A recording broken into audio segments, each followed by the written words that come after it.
Straddle core compressions are an extremely challenging exercise for the hips. The easiest way to regress this exercise is by slightly elevating your butt off the ground. But if you're going to do that, you want to try to have something that's high enough that allows you to press into the ground. What you're going to do is you're going to point your toe, and you're going to press into the ground, and you're going to try to lift your leg off the ground.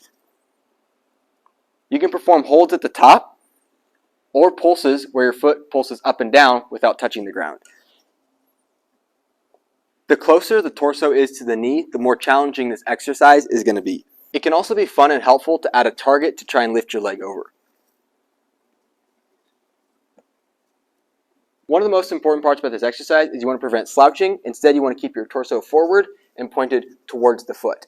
It's also very important that you keep the foot, the knee, and the hip rotated in instead of letting it come out like this. You can always tell if the hip is rotating out if the knee starts to point out and the foot starts to point out.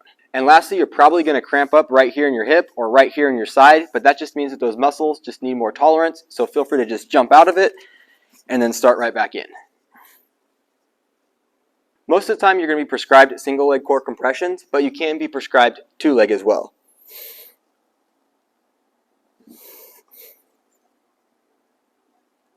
Either way, always use a progression that allows you to keep the proper position.